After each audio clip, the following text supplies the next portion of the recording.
If we want to create soil, make good soil that's going to grow our vegetables, it might be a good idea to take a look at the examples of how nature has solved these problems. How does nature do it?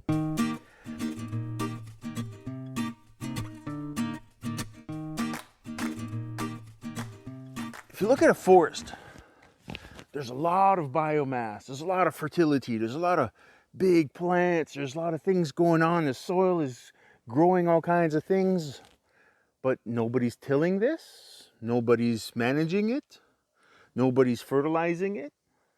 So what gives? How come it's so hard to grow a garden, and yet nature will grow a forest if we leave the land alone? So what's going on there? Here I'm sitting on a fallen tree. Well, this is touching the ground, and this is going to decompose and become new soil. Nature recycles everything. Every piece of organic matter is recycled back into the system. All the nutrients are returned to their source. The ground organisms are continuously recycling these materials. There's mushrooms in the ground continuously breaking down all kinds of materials and sharing it with other plants. There's a lot of complex and complicated relationships that happen, symbiotic relationships between different organisms in a woodland.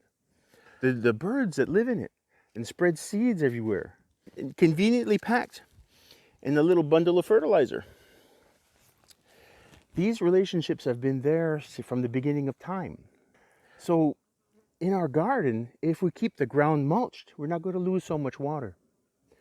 If we continuously replenish the nutrients, we don't deplete it.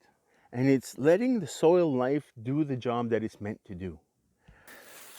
So this is deciduous forest floor. And look at that, it's completely covered in mulch.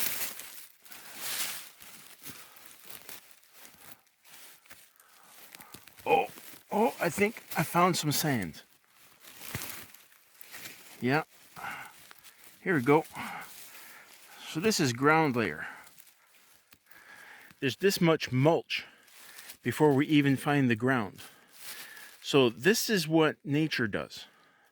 This is year after year, dropping mulch and mulch and mulch.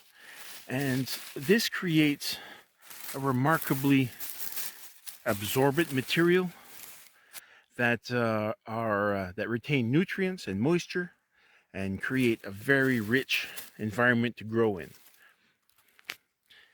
If it can do all of this organic matter, imagine what it can do in your garden.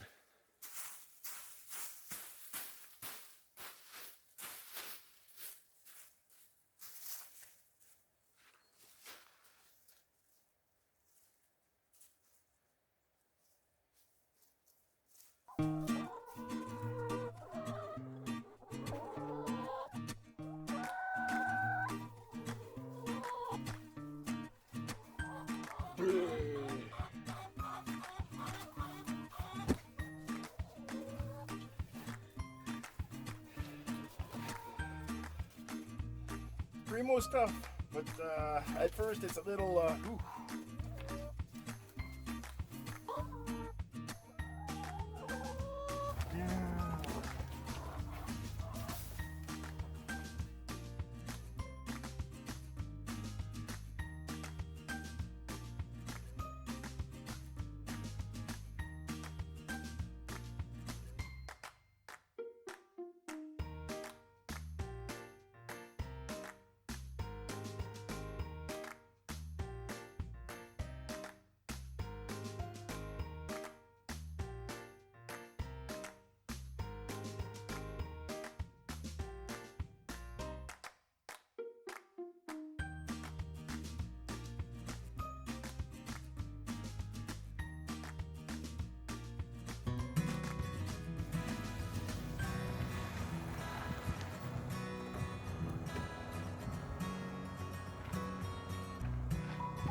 Mario!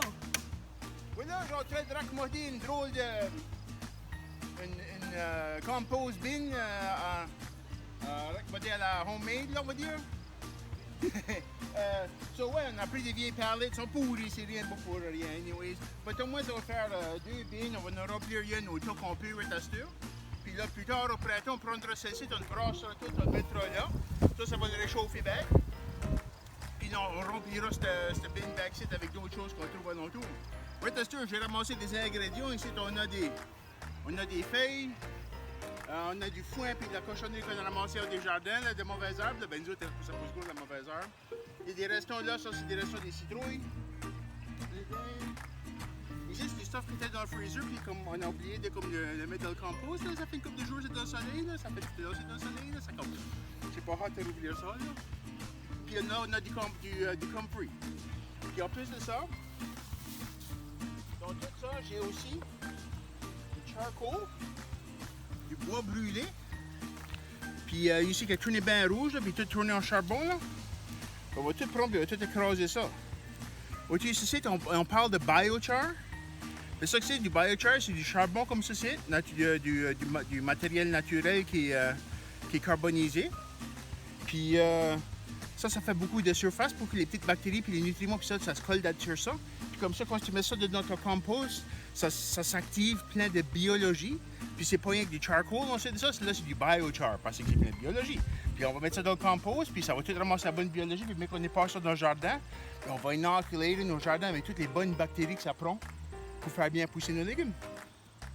Des petits tricks of the trade. So the carbon here is too thick. Use it as is, it's too heavy. There's also some bits of bone.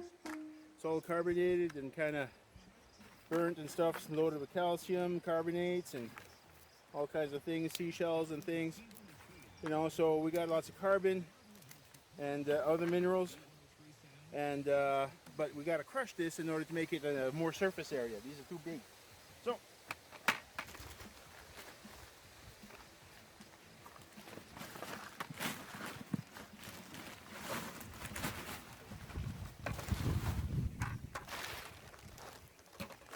Dump that into a feed bag. Hold on. So basically, you don't want to have that particulate matter in your lungs.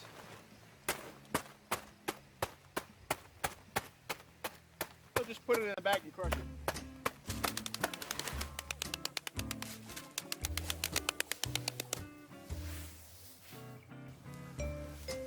Bon, ici, on va émietter nos feuilles avec la tondeuse pour accélérer la décomposition des feuilles. Ça prend longtemps de décomposer des feuilles.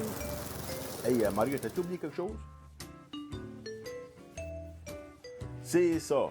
Le sac, ça marche mieux si on l'attache à la tondeuse. Il faut collectionner les feuilles à mesure, à la place de passer le râteau puis les ramasser après. Simplifions la job un petit peu.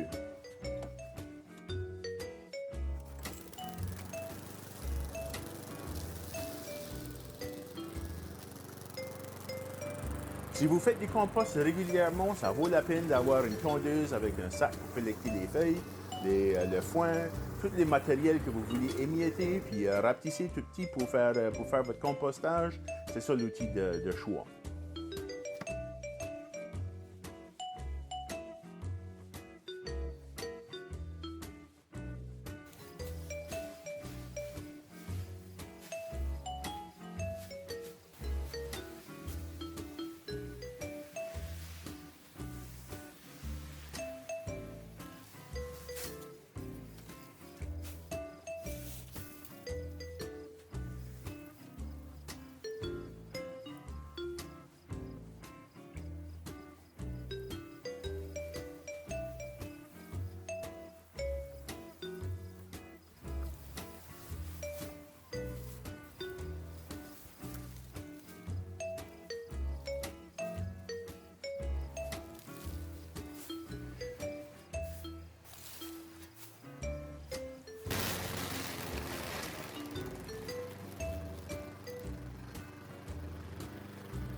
So, voici un des grands trésors qu'on a ici sur le bord de la mer au comté de Kent.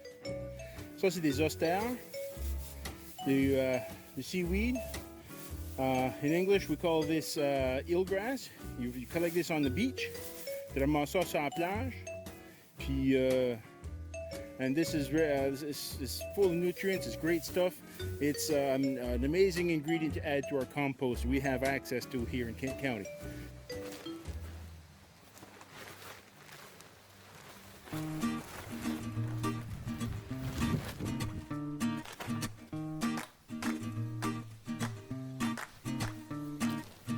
And since it's full of nutrients, may as well keep some of those nutrients in the bank. Right here.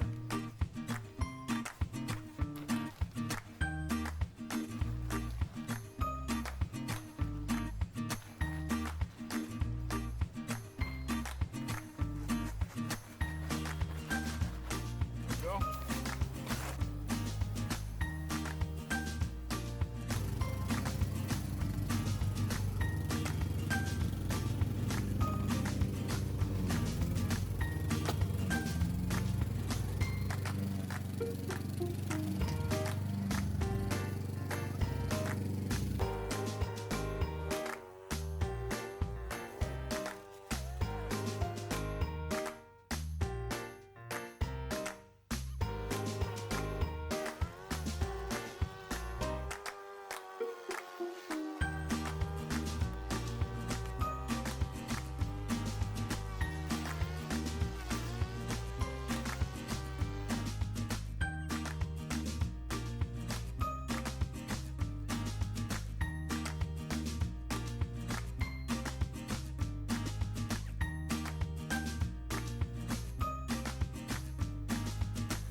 Ouh, ouais!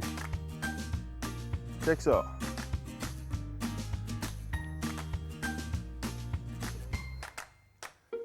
So right on. It's composting.